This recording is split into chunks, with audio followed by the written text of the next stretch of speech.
ಆಸ್ತಿಕ ಬಂಧುಗಳೇ ನಮಸ್ಕಾರ. ನಾನು Uday Shetty, black and white ಈವೆಂಟ್ಸಿಂದ ಮಾತಾಡ್ತಿರೋದು. ಈ ಕಾರ್ಯಕ್ರಮದ ನಾಗಮಂಡಲದ ಬಾಹ್ಯ ವ್ಯವಸ್ಥೆಗಳನ್ನು ನಾವು ನಮ್ಮ ಸಂಸ್ಥೆಯಿಂದ ಮಾಡ್ತಾ ಇದ್ದೇವೆ. ಮೊದಲಿಗೆ ನೀವು ನನ್ನ ಎಡಭಾಗದಲ್ಲಿ ನೋಡ್ತಿದ್ದೀರಿ ಶ್ರೀನಿವಾಸ ಭವನ ಅಂತ ಹೇಳಿ, ಶ್ರೀನಿವಾಸ ಸಭಾ ಮಂಟಪ ಅಂತ ಹೇಳಿ. ಇಲ್ಲಿ ಕೃಷಿ ಮಂಡಲ ಅಂತ ಒಂದು ಕೃಷಿ ಗೋಷ್ಠಿ ಆಗ್ತದೆ, ಮತ್ತು ಕೃಷಿ ಪ್ರಶಸ್ತಿ ಪ್ರದಾನ ಸಮಾರಂಭ ಈ ವೇದಿಕೆಯಲ್ಲಿ ಆಗ್ತದೆ, ಮತ್ತು ಸಾಂಸ್ಕೃತಿಕ ಕಾರ್ಯಕ್ರಮಗಳು ಈ ವೇದಿಕೆಯಲ್ಲಿ ಸಂಪನ್ನಗೊಳ್ತಾ ಇದೆ. ವೇದಿಕೆ ಸಜ್ಜುಗೊಳ್ತಾ ಇದೆ. ತೀರಾ ಗ್ರಾಮೀಣ ಶೈಲಿಯಲ್ಲಿ, ದೇಸಿ ಶೈಲಿಯಲ್ಲಿ ನಾವು ಈ ವೇದಿಕೆಯನ್ನು ನಿರ್ಮಾಣ ಮಾಡ್ತಿದ್ದೇವೆ. ನನ್ನ ಬಲಭಾಗದಲ್ಲಿ ಭೋಜನಾಲಯದ ವ್ಯವಸ್ಥೆ ಇದೆ, ಪಾಕಶಾಲೆ ಇದೆ. ಸುಮಾರು 20,000 ಮಂದಿಗೆ ಊಟದ ವ್ಯವಸ್ಥೆಯನ್ನು ಅಚ್ಚುಕಟ್ಟಾಗಿ ಈ ನಾಗಮಂಡಲದಲ್ಲಿ 3 ದಿನಗಳ ಪರ್ಯಂತ ನೆರವೇರಿಸ್ತೇವೆ. ಅದಕ್ಕೆ ಬೇಕಾದ ಸಕಲ ಸಿದ್ಧತೆ ಕೂಡ ಆಗ್ತಾ ಇದೆ.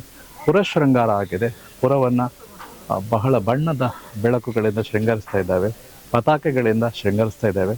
ಪಾರ್ಕಿಂಗ್ಗೆ ಬೇಕಾದ ವ್ಯವಸ್ಥೆಗಳಾಗ್ತದೆ. ಸುಮಾರು 4,500 ವೆಹಿಕಲ್ಗಳನ್ನು ನಿಲ್ಲಿಸುವಂಥ ವ್ಯವಸ್ಥೆ ಆಗ್ತಾ ಇದೆ. ಮತ್ತು ಗೋದಾಮದ ಒಳಗಡೆ ಇಲ್ಲಿ ಅಪಾರವಾದ ಸಸ್ಯ ಸಂಪತ್ತಿದೆ. ಆ ಸಸ್ಯ ಸಂಪತ್ತನ್ನು ಬೆಳಕಿನಲ್ಲಿ, ಬಣ್ಣದ ಬೆಳಕಿನಲ್ಲಿ ಅದು ಹೇಗೆ ತೋರ್ಬೋದು ಅನ್ನೋದನ್ನು ಜಗತ್ತಿಗೆ ಮತ್ತು ಕೃಷಿ ಆಸಕ್ತರಿಗೆ ತೋರಿಸುವ ಒಂದು ಪ್ರಯತ್ನ, ಆ ನಿಟ್ಟಿನಲ್ಲಿ ಕೂಡ ತಯಾರಿಗಳು ಆಗ್ತಾ ಇದೆ. ನಾಗಮಂಡಲದ ಚಪ್ಪರ ಮತ್ತು ಇತರ ವ್ಯವಸ್ಥೆಗಳು ಕೂಡ ಆಗ್ತಾ ಇದೆ. ಎಲ್ಲ ವ್ಯವಸ್ಥೆಗಳು ನಮ್ಮ ನಿಯಂತ್ರಣದಲ್ಲಿದ್ದು ಸೂಕ್ತ ಸಮಯಕ್ಕೆ ಅತ್ಯಂತ ವೈಭವೋಪೇತವಾಗಿ ಮತ್ತು ಈ ನೆಲದ ಮಣ್ಣಿನ ಘಮವನ್ನು ಪಸರಿಸುವ ಒಂದು ವಿಶಿಷ್ಟ ನಾಗಮಂಡಲ ಇಲ್ಲಿ ಗೋದಾಮದಲ್ಲಿ ಸಂಪನ್ನಗೊಳ್ಳಲಿಕ್ಕಿದೆ. ನಮಸ್ಕಾರ.